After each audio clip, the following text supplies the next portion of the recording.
Wow, it's making me do it this way, but guess what? I'm live! It's around 4:22, already blazed, and we're here to talk about everything going on in the universe.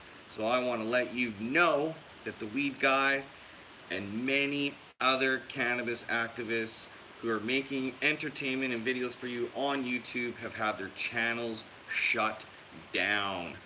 Me, back in May, had my hotbox video removed, and oh, people are saying stuff. It's the weed guy, where you been?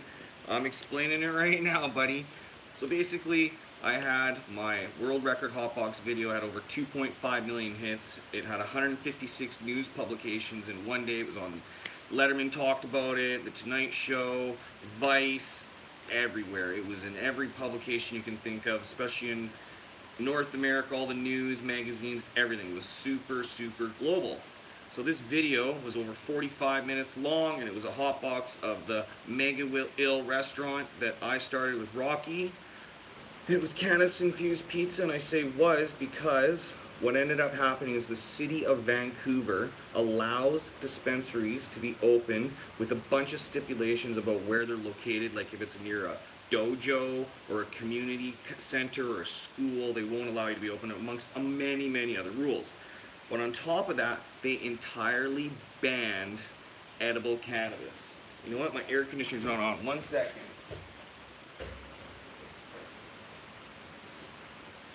Air conditioner is on. I'm closing the window. And I'm back. How's that for live, right? So what ended up happening is they were giving anyone that was selling edible cannabis in the dispensaries or not in a location that they liked, they were fining people $300 a day, businesses or non-profit size, however they're set up. Either way, they wanted them shut down, not to be open. Some fought it, some closed, but there was over 200 dispensaries by the time we decided to shut it down. It was getting to be way too expensive. Mega Ill was never a huge money maker. It costs a lot to run a business, especially a restaurant. We weren't extremely busy to the point where it was like a massive, huge restaurant with tons of people flogging through. We were definitely busy, don't get me wrong, but at the end of the day, restaurant businesses are not very, very profitable. And including that, we were a new business. We never got in it to really start even a pizza restaurant. It just kind of developed into that. It was kind of like our hangout spot. The place only had 2 parking spots, and at 3 o'clock, the parking in front of it, you had to move your vehicle or you'd get a ticket.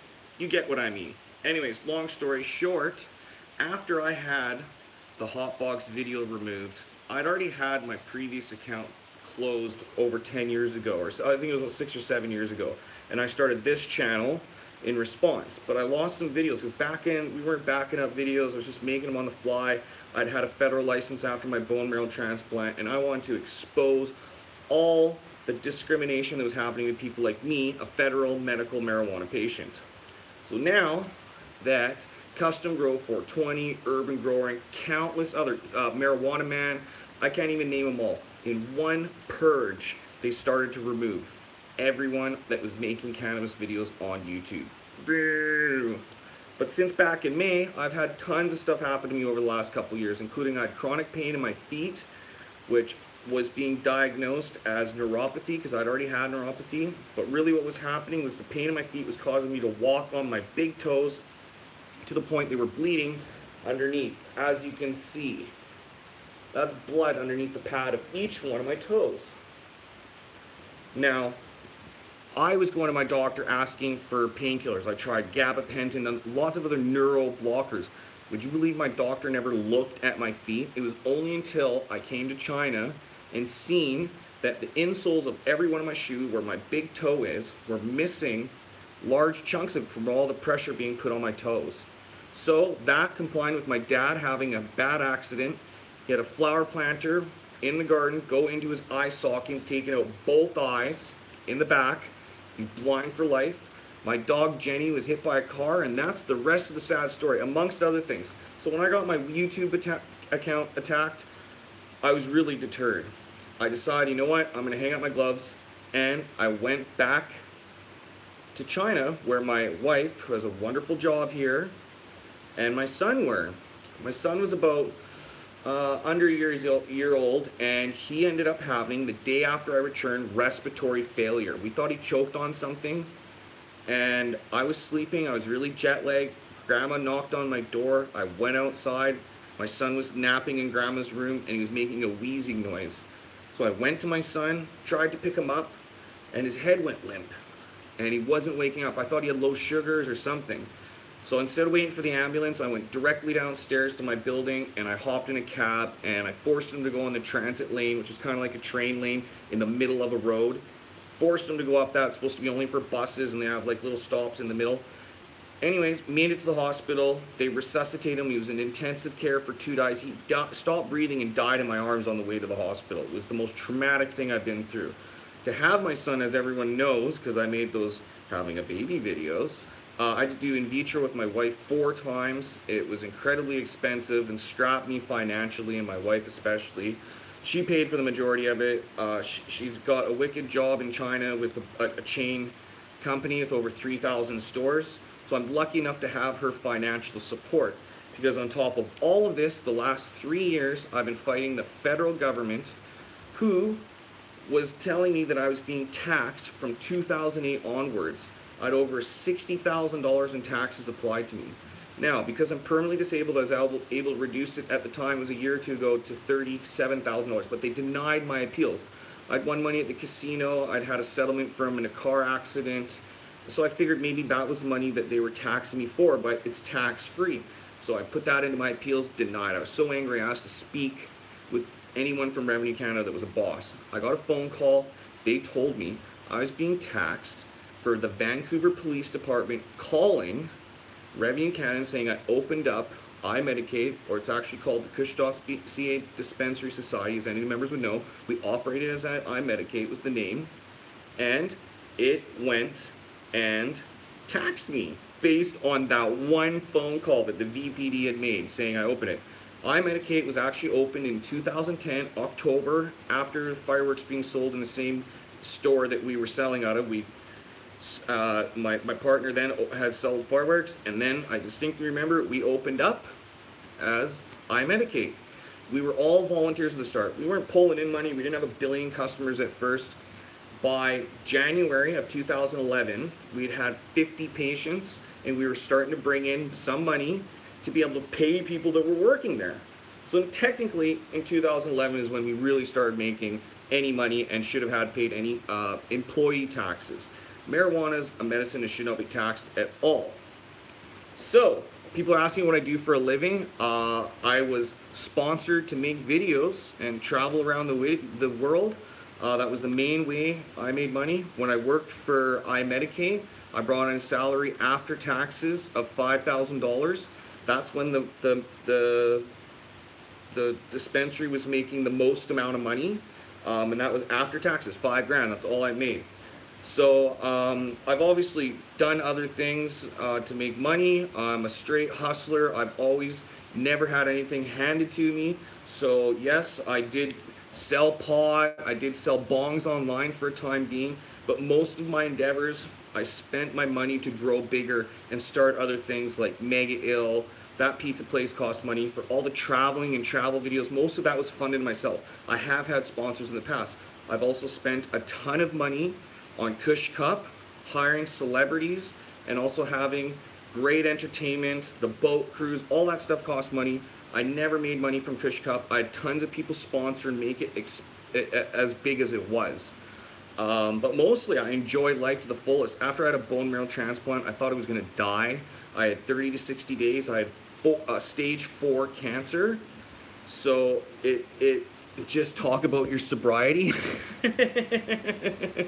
Well, I'll tell you what people might be referring to, and that's that I'm sober in China. I am not.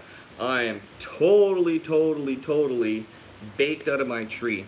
One thing I'll tell you, my friends, is anywhere in the world you can score cannabis, no matter where you are. That's why I've smoked weed in front of the Vatican. I've smoked weed everywhere. Yeah, I am planning on trips. I'm planning on going to Thailand, Amsterdam, Egypt I want to go to. All this has been important to me. like I said, as I was saying, when my son died in my arms, it made me not want to leave him.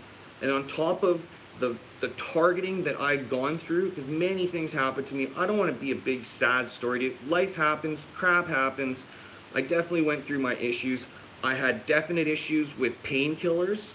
I was seeking out pain treatment. I was prescribed gabapentin, bunch of other stuff. I'd been on opiates previously when I had my cancer treatment. They stick a tube in your chest right here. Here's where the tube goes in, and here's the cuff.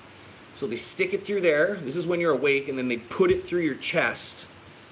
And then, oh, why don't me and Remo talk? Oh, quite simply, Remo and I were making videos together. Obviously, Remo had a falling out with Advanced Nutrients. That's between them over everything. I mean, Advanced Nutrients is a nutrient company. Remo has his own nutrient company now. He did that after. They just basically had a fight over his name rights. I'd been with Advanced Nutrients since Gino, one of the owners of the company, and the company itself sponsored me. So when I first got my license, I wasn't some rich boy or anything like that. To get my garden actually going, I was able to find a location with pretty cheap rent. Advanced Nutrients went in there, they put in 10 lights, they put in a 5-ton air conditioner. They literally set me up and wanted nothing. You know, of course I spread some love around, but I got nutrients, everything. It literally, totally, is Gino innocent? I don't want to get into the politics of Advanced Nutrients, Mark Emery, tons of other people. I could give two shits. This is about me. Another thing I want to talk about is people leaving comments that are faceless on YouTube or Facebook. I love everyone. I've been through everything. I am not perfect by any means. I've made mistakes in my life. I've tried to profit any way possible, but I've not been a scumbag, and I've not done anything that's gonna like hurt anyone else other than maybe I've done some financial moves to better myself. That being said, I am not rich. I don't own a house. The government seized all my assets, everything. And like I told you, I believed I was gonna die when I had bone marrow transplant, so when I lived, I promised myself I'm gonna live life to the fullest. Can I vlog your trips? I'll also tell you right now, I am definitely going to, have I all with cannabis? I've done all drugs. Let me be clear to you. I'm one of those people who want to try everything in my life, but I have accomplished so much with my life. It didn't just mean drugs. I wanted to try everything. At the age of 11, I toured Europe as an ambassador for Canada. Little people know, but I was a first soprano for the Calgary Boys Choir. The conductor was Gerald Veert, one of the youngest conductors of the Vienna Choirs Boys. And if anyone knows anything, they're the best choir in the world. He's now the conductor of the Vienna Choir Boys. I was a founding member of the Canadian Choral Institute of Music, and I did over 200 shows a year. I sang in the Nutcracker, I sang in Good Morning Australia, I sang in tons and tons of shows, the First Night Festival, NHL hockey games, you name it, all before the age of 13. I traveled Australia, New Zealand, I did Europe, and America and Canada, but I did 2 major tours and sang first soprano and went to a school where I was daily taught to sing. So, one thing that really happened to me was when the age of 21, I got bone marrow transplant, stage 4 lymphoblastic lymphoma, and that, can you give us a sample of your singing? Wow, they just keep coming in. All right. Alta Trinita Beata, da noi sempre anorata, Trinita Beata, dai noi sempre, dai noi sempre. There you go, a little bit of Latin for you. I literally toured Austria, Germany, Czech Republic, Italy as an ambassador for Canada. We got to go to all the embassies and meet people all the time. I shopped at iMedicate. You guys had killer bud. Wicked. Way cool. Great voice, Mark. You gotta remember, I was a first soprano, and it really inspired me to be able to do whatever I want in my life. It actually made me, at such a young age, believe if I put my mind to it, then it can happen. So, all this stuff that's happening on YouTube is really important. And I don't want people's money. I want people's participation. The way you can help me fight back YouTube, which is trying to control people that make entertainment, is A, you yourself be the light. You can share my links, you share my voice, my story, but you can also make and create your own stuff. People and humanity can make music and any form of entertainment. That's why in Egypt they banned writing. That's because you can create and share ideas through video, through music, and that form of entertainment is extremely controlled. I myself experienced it. Everyone knows I've been friends. Mark, smoke a blunt. I'm in China right now. I'm eating chocolate. One thing that I got to tell you guys is they're banning people for marijuana. So I've made a DTube account called Theweedguy, so you can go on there and check it out. I'll put the link on the video afterwards.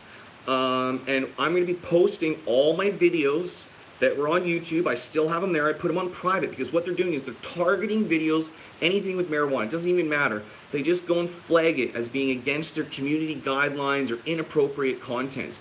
From there, they go and they flag you 3 times. This happened to Pot TV, a bunch of things. Pot TV saved their channel, I've seen on Jeremiah's, but they closed them for a short time.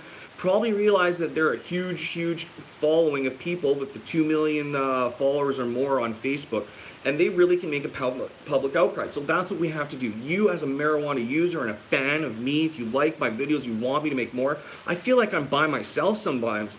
People are in their mind thinking that I'm like some obnoxious punk that that just cares about himself. I'm an empathetic person, and I just am so blessed to be alive, period. That's it.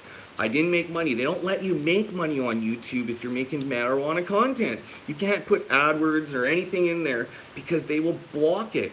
And they have a way of changing the algorithm so that my video won't be shared. This is happening across the board. Anything that you do and you become any voice in any movement that's a threat to the government or the powers that be, the corporations, the people making money off of all these things that we use.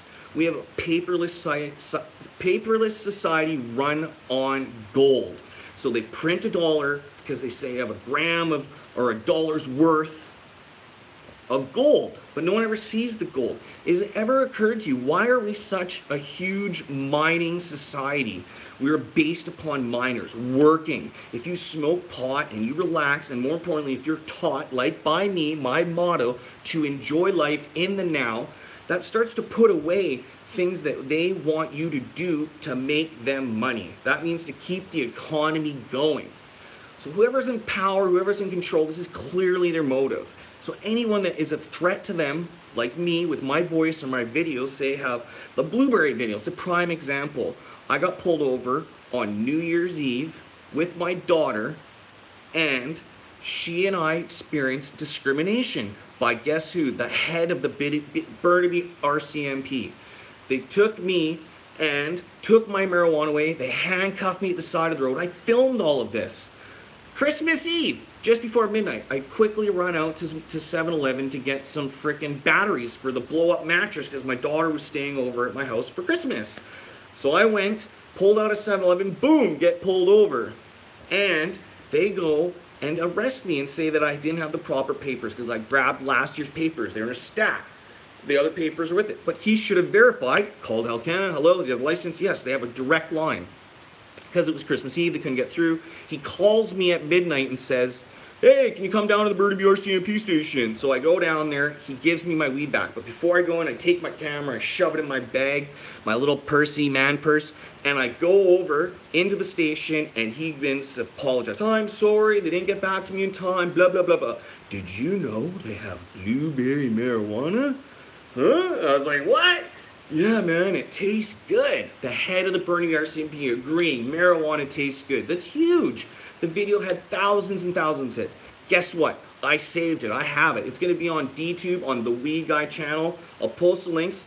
In China, it's hard to upload. I had to get my partner in Vancouver to upload the Leahy video that's on there right now. But I promise you, I can either go to Hong Kong, and I'm going to go to Thailand and other locations, and that YouTube's not blocked. Right now, I'm currently in China using a VPN. Any more questions?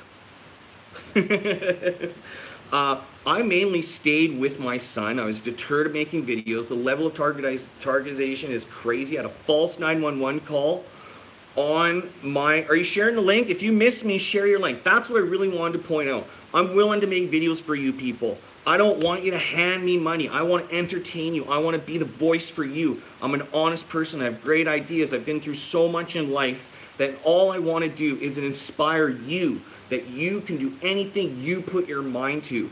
The law of attraction. Thoughts become things.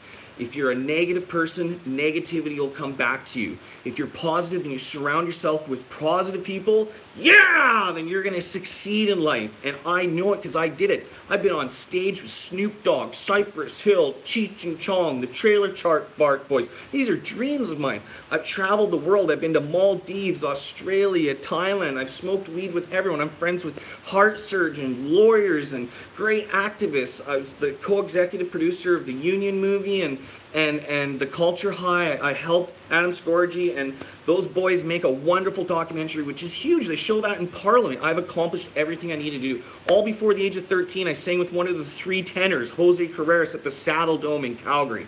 Okay, I've done it. I've accomplished. I'm humble as can be. I've never been perfect. I've always made mistakes. Believe it or not, I was one of the first people at the age of 16 to do fake credit card fraud. Not proud of it. But when you're about to have a child, I had Juliet when I was 17 years old. My girlfriend at the time, Melanie, was 16 years old. We had a kid. I was in grade 11.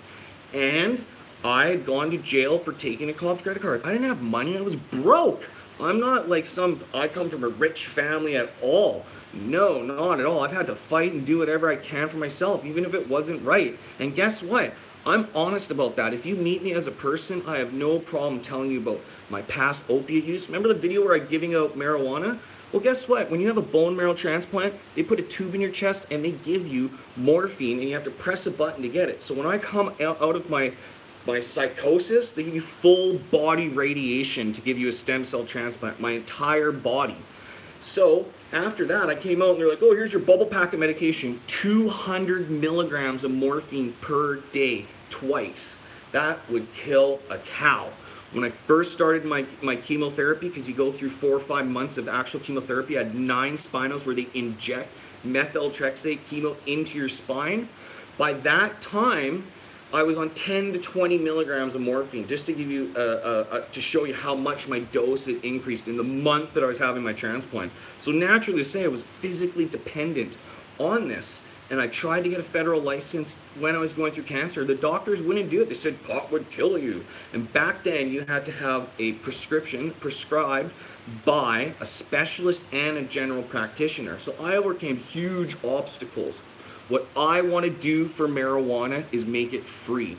Everyone's complaining about how the Canadian government is controlling marijuana, only giving the corporate licenses to people that can pay for it and go through their strict guidelines and hoops and pay lawyers and make it happen.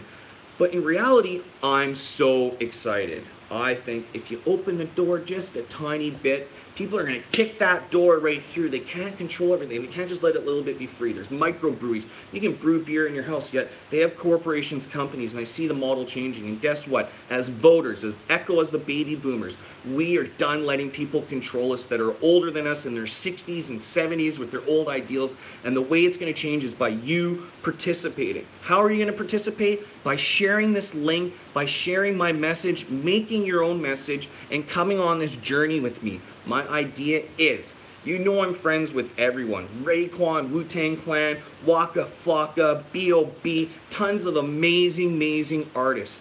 I'm friends with everyone, and guess what? If you can make a contract, you can get people to come perform for you. Why don't we have a huge party celebrating that we won? If you think about it, I've been fighting for 10 years. They've locked me up. They've gone and targeted me. I get searched every time I come in through the airport. I'm federally prescribed marijuana by my doctor. It's not like America. So YouTube to target federal patients like Remo for making marijuana videos is wrong. It's his prescribed medicine. It's not like some bad content. And that's what really makes you want to change what's going on. It's called discrimination. It's the same as gay rights. It's the same as women's rights. It's the same as your right to vote. Turn autoplay off on YouTube. It costs them money. Oh, sweet. Yeah, do anything. Like, that's what I'm talking about. All this stuff makes them lose money. We need to come together with our common goal of stopping discrimination And it's like Big Brother. What they're doing is, in Canada, there was a CTV report that the Harper government has what they call cultural correctors. They're actually a room full of dudes and girls on computers that are blogging and looking at videos like this and making bad comments, inciting comments. Have you ever been on Facebook and you make some comment about marijuana being legal or anything that's just controversial? What they do is they will have someone type, yeah, but you're gay, or you sold drugs as a person, or just like anything to incite negativity to get other people to comment. Because when you're on a computer, you're in a kid and your face isn't being shown, it could be anybody. And it just incites people. People are bored, they have no life, they don't have drive, goals, and happiness and success. So they're unhappy, and what they do to make themselves happy is to put other people down. And that's the people you need to block. Can you see me? I'm a real person. I lost it all. I went down to the bottom, in chronic pain, not happy. I'm so happy because guess what? I was able to get my feet diagnosed. I realize now it's from the way I walk. I have chronic pain, not from neuropathy, which is great because neuropathy you can't cure. And sure, I'm in pain from neuropathy, but it was nothing like this new pain I went through for the last couple of years. That with the fact of the tax debt that I was put on me by the false accusation that I was open eye Medicaid in 2008, they taxed me for that. It's so wrong. Imagine you have a business and they say you opened it 2 or 3 years before. I have video evidence. I had the former premier and the health minister, Ujjal Dosanjh, come to my grand opening, shook my hand and made a video. It was like, who's here? And there he is. The best thing about me not posting since May when I had the Hotbox video and I took a break to really focus on taking care of my son. I was trying to make videos and focus on things dealing with chronic pain and addiction to painkillers and opiates and everything else that was just going on. My dog got killed and hit by a car in the back alley of where he's living, where there's supposed to be its only commercial vehicle. Some car came speeding up and smoked my dog Jenny right in front of my eyes. I cried for 2 days. People don't understand that I'm a real person. Sure, I make happy, positive, inspiring videos for you, but sometimes my life isn't happy and inspiring, but I put on a brave face and it got to me. When my dad went blind, it was really hard to watch, and it's not about how much money you make, it's about the life that you're living and your circumstances. You die with nothing, so I encourage everyone to do what makes them happy and really hope and inspire to do what you want to do in life and dream and make a plan to achieve those dreams. Do you hear me? I love you all. I'm going to continue to make videos. I still got my full screen movie camera, so stuff's going to be a really good thing for you to watch. I don't ask for anything other than support. My dream is to throw a big party. Okay, so my idea is to have a crowd-funded party. All right? This is how we're going to do it. Let's make a party, a crowdfunder page, where if you donate money, you get special access to the celebrities that you will get to pay to perform through crowdfunding. We can do a demonstration. Yeah, weed's legal. Let's celebrate recreational, federally legal use in Canada as a whole, together. And all we can do is do a crowdfunder, and it can be a free concert. We just give special access to people that donate. When you do crowdfunding, they actually say who's donating the money. We can make a list. You donate $1,000, guess what? We're gonna hire Snoop Dogg, the Trailer Park Boys, Cypress Hill, Cheech and Chong, whoever we come up with the money to do so. And because it's a free concert, celebrities will be willing to do it. It's like a birthday party for marijuana becoming legal. We could be crying, oh, they're controlling it, da, da, da. They can't control the people. They can't control us all. I will lead you to show you how to put it in their face that we won. They have to listen to us. It's the same way we did 420. It's the same way we do Cannabis Day. We can easily do a party, say, at the end of August. If everyone out there would post the links when we make it, say maybe next Saturday's show or the one after that, we can have a plan together. You can send me emails, info@kush.ca if you want to help out. We can make a stage. We can do it anywhere in the world. We can do it in Toronto. We can do it in Vancouver. Of course, I want to do it in Vancouver. You do it by the water. The end of August sounds good. I know I'm personal friends with the Trailer Park Boys and many other artists. You know I've been on stage with Wu-Tang Clan and many other artists. They're friends. They believe in what I do. And so these people are willing to come and celebrate what we've been fighting over. It's like the first black president. Well, let's do the first country with completely recreationally illegal marijuana in North America. It would be amazing. It would be special. And that's my idea. I want to remind you to live in the now, share my videos, practice positivity, and remember that the law of attraction is thoughts become things. And if you ever run into me, if you ever see me, come up to me and say, live in the now and enjoy life like there's no tomorrow. Yeah! I'll see you all soon. Next Saturday, 4:20 Pacific time, 7:20 in Eastern Canada, and I think it's like 20 past midnight in London, in Europe. So you work it out. Egypt, everywhere in the world. I make videos for Australia, for everyone. The analytics are crazy. I'm back. I'm here for you. Let's protest all the YouTube counts being put down. Let's support all those guys that have their channels taken away. Let's subscribe and share the videos. That's how you beat YouTube. That's how you beat the algorithm. They're going to try and block this video. They're going to try and make this live stream make unavailable. So you as a person don't have to give me money. You can share the link. You can share my channel. You can say, yo, support this dude. Do it 10 times. Make your own content. Send it to me. Send me an email. Reach out to me. And next show, you can send me your phone number and I will call you. You hear me? So live in the now and enjoy life like there's no tomorrow. See you next time. Yeah! All right, how do I turn you off?